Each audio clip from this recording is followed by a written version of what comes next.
हर दिन हर इंसान के बैंक अकाउंट में 86,400 क्रेडिट्स आते हैं।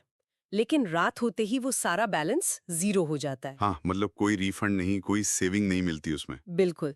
लेकिन असली कारण कुछ और है कि क्यों कुछ लोग इसी टाइम में पूरी दुनिया बदल देते हैं और बाकी बस शिकायत करते रहते हैं। You're watching fact diary motivation, जहां हम पावरफुल मोटिवेशनल वीडियोस बनाते हैं जो आपको पुश करते हैं अपनी लाइफ और गोल्स को सीरियसली लेने के लिए। सही बात है।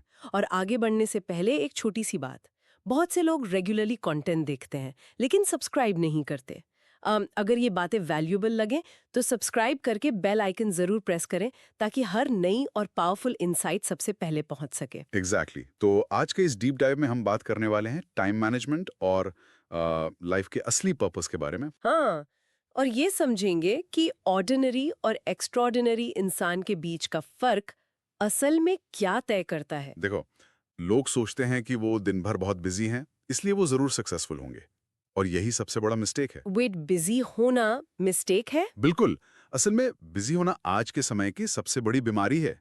ये एक ऐसी बीमारी है जिसका दिखावा लोग सोसाइटी में बड़े गर्व से करते हैं। ओह, जैसे थका हुआ होना सफलता का कोई मेडल हो।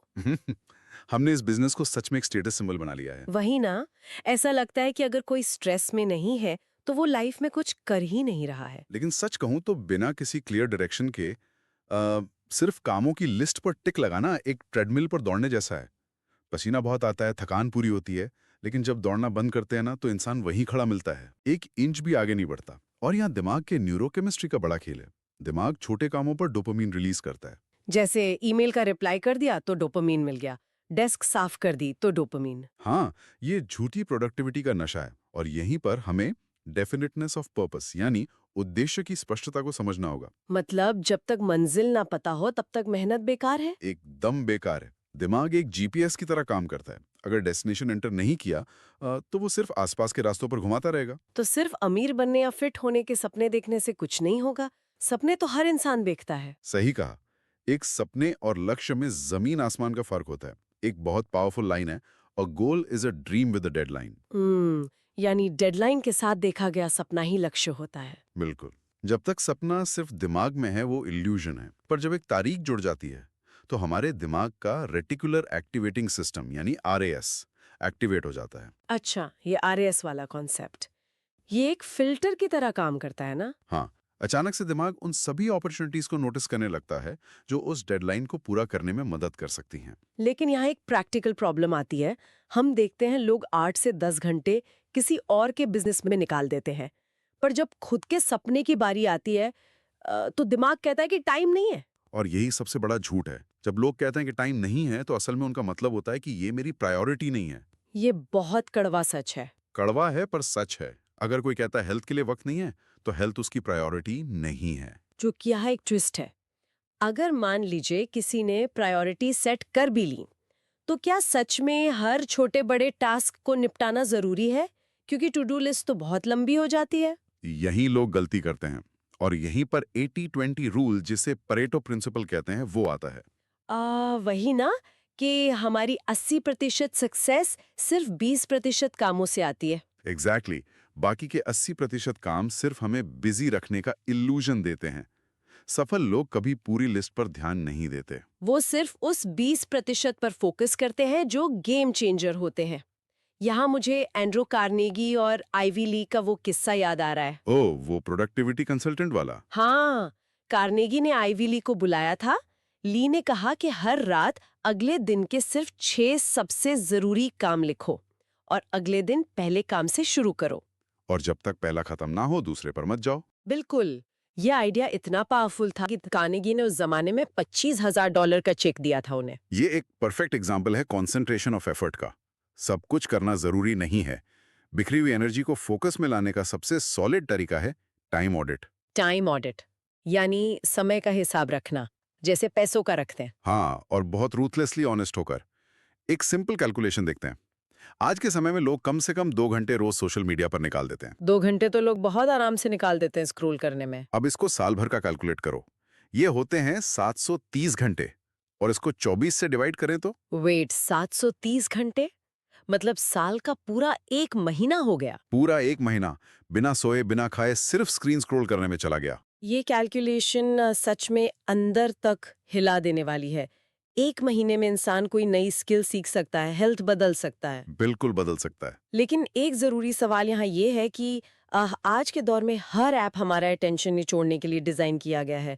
तो एक आम इंसान जिसके पास लोहे जैसी विल पावर नहीं है, वो इससे कैसे लड़े? देखो, इसका एक ही जवाब है, if you don't control your time someone else will. Tech companies अपना बिजनेस कर रही हैं, हमें अपना करना है। तो इस एल्गोरिदम से बचने का प्रैक्टिकल सॉल्यूशन क्या है? सॉल्यूशन है अपने दिन को एनर्जी जोन्स में बांटना, जिसे हम टाइम ब्लॉकिंग कहते हैं।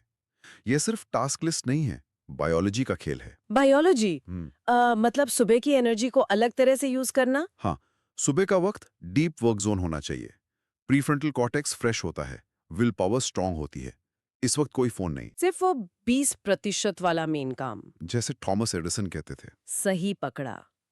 वो 16 से 18 घंटे काम करते थे क्योंकि वो मानते थे कि हर घंटा एक बीज की तरह है, सही जगह लगाओ तो पेड़ बनेगा। और हम लोग सुबह उठते ही अपना सबसे वैल्यूएबल टाइम सोशल मीडिया की बंजर जमीन पर फेंक देते हैं। और यही लोग मिस कर देते हैं। फिर दोपहर में आते हैं रूटीन काम, जैसे ईमेल्स, मीटिंग्स, जिनमें ज्यादा फोकस नहीं चाहिए। और शाम होती है फैमिली और मेंटल रिचार्ज के लिए। एक चीज जिसे अक्सर इग्नोर किया जाता है वो है अटेंशन फ्रैगमेंटेशन, मतलब ध्यान का भटकना।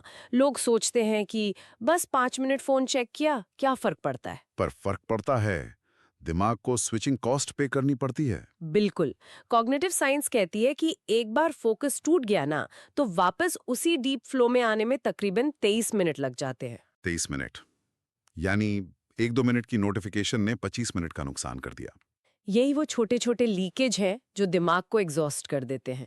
और इसको रोकने के लिए एक कैरेक्टर ट्रेट चाहिए जो लोगों को बोरिंग लगता है, डिसिप्लिन। हाँ, लोग सोचते हैं डिसिप्लिन का मतलब पाबंदी है, जैसे लाइफ से मजा ही छीन लिया हो किसी ने। एक घुटन सी फील होती है लोगों को रूटीन का नाम सुनकर। लेकिन सच बिल्कुल उल्टा है। डिसिप्लिन कोई पाबंदी नहीं है, बल्कि यही असली फ्रीडम है। असली फ्रीडम कैसे? देखो, जब दिन स्ट्रक्चर्ड नहीं होता तो दिमाग हर घंटे सोचता है कि अब मैं क्या करूं। ये छोटे डिसीजंस एनर्जी बर्न करते हैं, जिसे डिसीजन फटीग कहते हैं। ओह, इसीलिए स्टीव जॉब्स और बराक ओबामा हर रोज एक ही तरह के कपड़े पहनते थे ताकि एनर्जी बचे। एकदम सही। जब डिसिप्लिन होता है, दिमाग को पता होता है कब क्या करना है, तो माइंड रिलैक्स रहता है और आजाद महसूस करता है। ये पॉइंट तो पूरा गेम चेंज कर देता है। Discipline equals freedom. मुझे यहाँ एडिसन की वो कोट याद आ रही है, कौन सी वाली? Genius is 1% inspiration and 99% perspiration. Idea तो किसी के पास भी आ सकता है, पर उसे हकीकत बनाने के लिए डिसिप्लिन वाला पसीना चाहिए होता है। सही बात है। और इस पूरी फाउंडेशन को मजबूत बनाने के लिए एक आखिरी पिलर चाहिए, जो एमबीए डिग्री में नहीं सिखाते। वो है ग्रैटिट्यूड, यानी कृतज्ञता। ग्रैटिट्यूड। टाइम मैनेजमेंट और ग्रैटिट्यूड तो बिल्कुल अलग लगते हैं। इनका क्या कनेक्शन है? कनेक्शन नर्वस सिस्टम से जुड़ा है। जो इंसान दिन के 86,400 सेकंड्स को गिफ्ट मानता है, उसका माइंडसेट बदल जाता है। वो अबंडेंस में सोचता है, स्कैर्सिटी में नहीं। अच्छा, जब हम लगातार बोलते हैं कि टाइम नहीं है, तो दिमाग थ्रेट महसूस करता है और कॉर्टिसोल रिलीज होता है ना? हाँ, और पैनिक माइंड कभी क्रिएटिव नहीं हो सकता। पर जब हम ग्रैटिट्यूड से शुरू करते हैं, दिमाग शांत और हाइपर फोकस्ड होता है। स्कैसिटी माइंडसेट से डरे हुए दिमाग से कभी कोई मास्टरपीस नहीं बनता। लेकिन एक आखिरी साइकोलॉजिकल हर्डल अभी भी बचती है। वो क्या? सब समझ आ गया, फोकस करना है, रूल फॉलो करने हैं, लेकिन आलसी दिमाग कहता है कि ठीक है यार, कल से शुरू करेंगे, नेक्स्ट मंडे से पक्का। और वही कल कभी आता नहीं। यहीं पर नेपोलियन हिल का सबसे बड़ा नियम आता है, स्टार्ट नाउ। अभी शुरू करें। क्योंकि सही वक्त तो कभी चलकर आता ही नहीं है, उसे बनाना पड़ता है। अगर हम परफेक्ट कंडीशन का इंतजार करेंगे तो जिंदगी बस इंतजार में निकल जाएगी।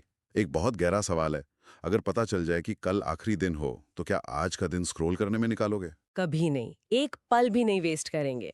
हर इंसान उन लोगों के साथ वक्त बिताएगा जिनसे वो प्यार करता है, वो काम करेगा जिसमें कोई डीप मीनिंग हो। तो फिर जब इस बात की गारंटी ही नहीं है कि कल का दिन मिलेगा, तो आज को कचरे में क्यों डाल रहे हैं? हर मिनट एक बीज है, सही जगह लगाओगे तो कल विरासत बनेगी। और लेजी रहोगे तो वो बीज वहीं सड़ जाएगा, साथ में इंसान का पोटेंशियल भी। हिल की फिलॉसफी का सार यही है, you are the master of your fate, the captain of your soul. किस्मत के मालिक हम खुद हैं, और सही दिशा और अनडिवाइडेड अटेंशन ऑर्डिनरी को हमेशा एक्स्ट्राऑर्डिनरी बनाता है। ये सारी बातें सिर्फ नोट्स बनाने के लिए नहीं है। हमें कल का इंतजार छोड़ना ही होगा। जो आज एक्शन लेता है वही अपना भविष्य घड़ता है। बिल्कुल सच बात है। होती ही नहीं है। ये सिर्फ दिमाग का एक भ्रम है। हाँ, आइंस्टाइन की थ्योरी भी यही कहती है। तो अगर टाइम इल्यूजन है तो हम टाइम मैनेज कर ही नहीं सकते। बिल्कुल। हम घड़ी को नहीं रोक सकते, हम सिर्फ अपना ध्यान यानी अपनी अटेंशन मैनेज कर सकते ये हैं। बहुत डीप बात बोली आपने। तो अगली बार घड़ी देखो तो पूछना कि मैं टाइम चेक कर रहा हूँ या अटेंशन। अगर आज की इस डीप डाइव ने अंदर की उस सोई हुई आंख को जगाया है, अगर बिजीनेस का नकाब हटा दिया है, तो इस डीप डाइव को शेयर करें उन दोस्तों के साथ जो सही वक्त का इंतजार कर रहे हैं। और इस पल को वेस्ट होने से बचाएं। अब इस एपिसोड को क्लोज करने से पहले एक आखिरी सवाल, एक ऐसा मैंडेटरी सवाल जिसका जवाब हर किसी को खुद से देना होगा। तो कमेंट्स में सिर्फ इतना बताओ, टाइम का कंट्रोल या टाइम का रिएक्शन, क्या चुनोगे?